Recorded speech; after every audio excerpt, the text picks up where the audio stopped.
Okay, so Q&A time. My girlfriend of a year and a half made a drunken mistake and cheated on me. We live together and have 4 kids between the two of us. I want to move past this and save the relationship, but I'm struggling with the how. Any advice? That's a tough one. Betrayal is a tough one.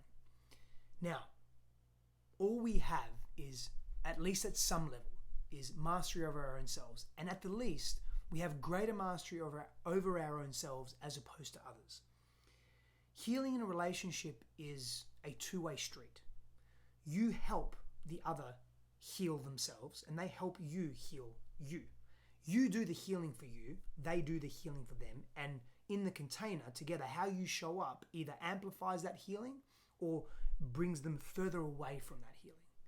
Now, that betrayal is big. And so often when we experience betrayal like that, it's not new to us often. And so it may be reminding you of something. Maybe be bringing up big feelings of betrayal that you experienced when you were younger. Maybe your father left you. Maybe your mother was emotionally unavailable for you, or she was narcissistic and she carried high narcissistic tendencies, was only available for herself. And there was a betrayal in the parent-child dynamic there. And maybe that betrayal that you've experienced, or you've experienced cheating before that you haven't moved beyond, and you've made it your fault. You've made it about you, that you've done something wrong. And there's a sense of rejection there and deep pain that comes with that and unworthiness.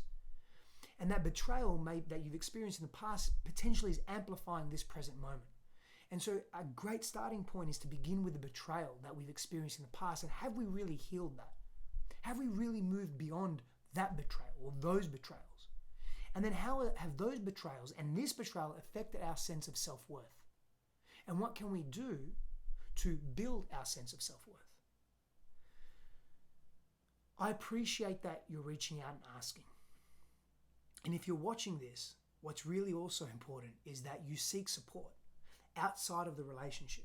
Could be a counselor, a therapist, a men's group, a shaman, a spiritual guide, but someone that you can get detailed reflection from and support with the pain that you're experiencing, because I would imagine there's some real pain here. Anger, fear of it happening again, maybe deep visceral sadness.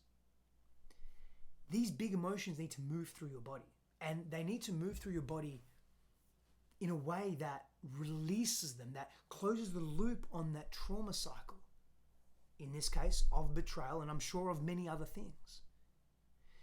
And so the opportunity you have, and it sounds to me that you both want to stay together and remain together, not just for yourselves, but for the sanctity of your family that you're creating and have created. You have 4 children between you. And because it sounds like you want to be here and you want to remain here and you want to grow in this relationship, then doing your own inner work around this, getting clear on what your needs are, and ensuring that you're able to communicate those needs to your partner. NVC, nonviolent communication, is a great tool for that. Observation, feeling, need, request. They're the 4 basic steps. Obviously, I'm not going to break it down here, but there's so many resources on the internet for this. But communicating from that place and getting clear on what your needs are. What are your non-negotiables? What are your agreements in relationship? You may need to renegotiate those. Having honest, earnest conversations with your partner is also going to help. And it's not about her reassuring you that she won't do it again. There are reasons why she did it.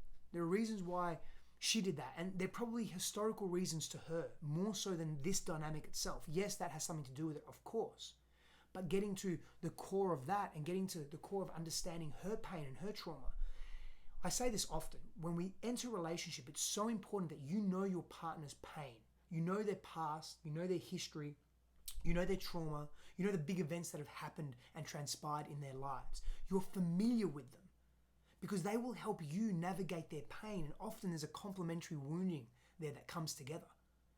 And so you can see what your role is and how you can support. But are you supporting yourself? Are you valuing yourself? Is this something that she has done often? It's saying here, just it's a drunken mistake and cheated on me.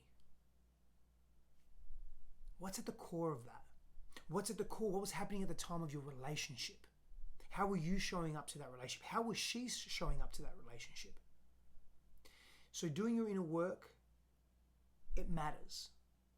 and it will give you the clarity that you need. The somatic release will give you the clarity that you need to make the decision, whether you stay or go, but more importantly, how you do so, and what have you gained and learned during the process. Power and blessings to you.